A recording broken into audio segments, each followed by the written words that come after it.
And unfortunately for the Lesomsaurus, the threat of a phos sucus would be fast emerging as studies in the bones of this rhisuian suggested rapid growth, rates a trait often seen in other rhyons as well, and their growth patterns were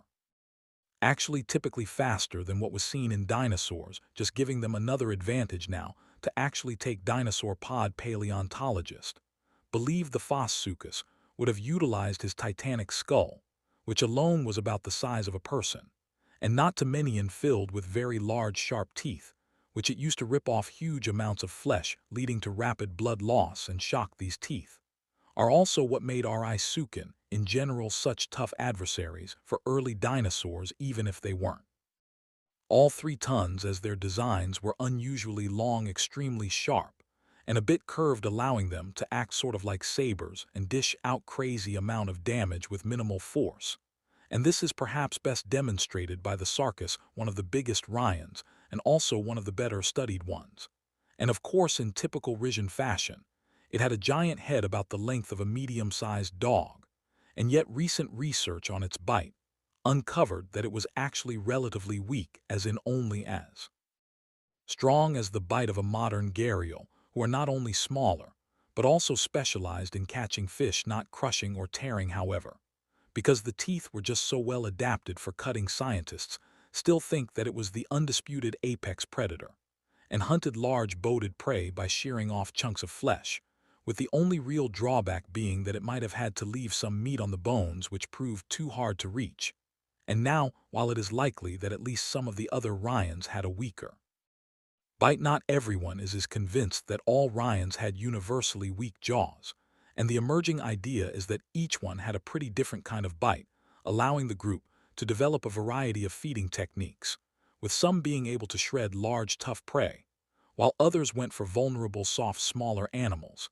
This range is what led to them preying on virtually every kind of animal the Triassic offered, which, in addition to dinosaurs at certain points, included diodon non-arachnid reptiles and other pseudosuchians and dizite, occasionally being divided by the functions of their teeth and prey. What did unite the vast majority of rhyons was another advantage they held over Terasic dinosaurs, and that was armor. Like their ancestral descendants of today, i.e. crocodilians, rhyons sported osteoderms across their bodies, which were bony deposits that formed mainly in plates, and were positioned typically along their backs, necks, and sometimes above and under the tail. Compared to other animals with osteoderms, rhyons had some pretty thick ones, even thicker than what's seen in crocodiles, so kind of overkill, since crocodiles themselves are known to already be highly resistant to cuts, slashes, and abrasions. Furthermore, risi and osteoderms could either be arranged 1 or 2 rows, and were oddly not always symmetrical, perhaps, in order to give each individual a unique appearance for social identification purposes. What's more is that in this group, armor would come in different shapes and sizes, with some like the Prascus sporting osteoderms that were heart-shaped of all things. But let me tell you, these were not for spreading love, with their main purpose, of course, being defense. But since these guys were already the kings in their environments, it's hypothesized that the osteoderms weren't a deter for coexisting dinosaurs or other archosaurs, but rather for competing rhyons. This would also make sense considering that the osteoderms were concentrated on the top of their bodies, and given their size, these were inaccessible to most other predators, minus the other rhyons. However, not every Rhizian had the luxury of armor, and a small handful opted for just tough skin, with one of them being the Yos sucus, a relatively smaller member that lived in what is today China, and might not have needed as much armor due to a relatively nimble skeletal structure to provide it agility and speed. Another armorless rhisuian was the Arizonosaurus, who, as you probably can guess it, lived in Arizona. But when you take a look at this archosaur, the lack of osteoderms is probably not what you first notice, but rather its xala. Yes, just like dinosaurs, rhyons could grow sails, a crazy case of convergent evolution that might have occurred due to the hot temperatures seen in the Triassic, with a global average being twice as warm as it is today, and therefore it is believed that the sail could have aided in thermal regulation. And it actually wasn't the only one who evolved a sail, with other sailed rhyons, including the Tinosaurus bras groia and High Cacus, and of course thermoregulation, may not have been the only purpose behind the sails, with another popular idea being that they were used for social display. And while these biological structures definitely made them quite a funky bunch among the Ryans, they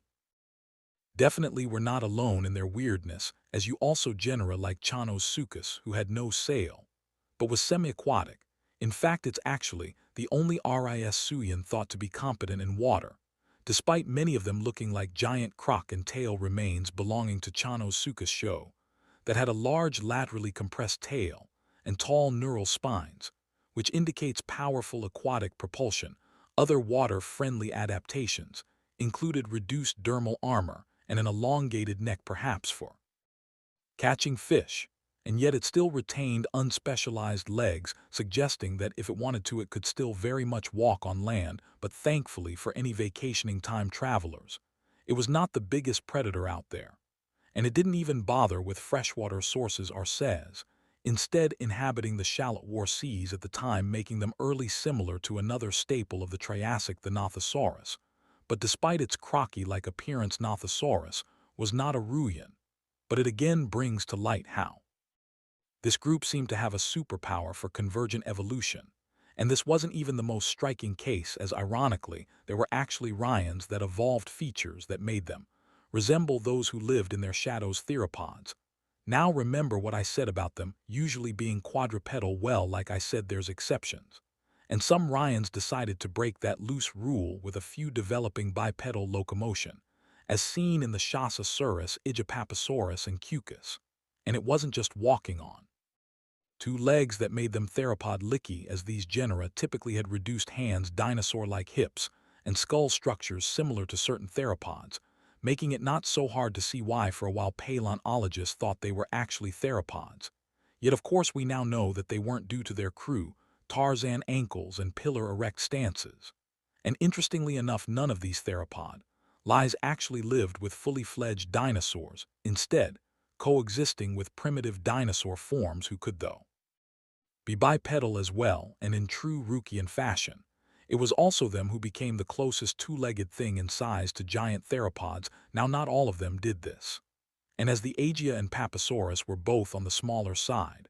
but the Silosus was a true monster, even rivaling the measurements of the Fiscus, as a located hip and hind limb suggested a matured length of up to 10 m or 33 ft, while standing about 2.5 m or 8.2 ft tall, kind of making the Bionics its theropod twinsy. Although while it was equal in length to Faa Suchus, it wasn't nearly as heavy due to its lighter scale.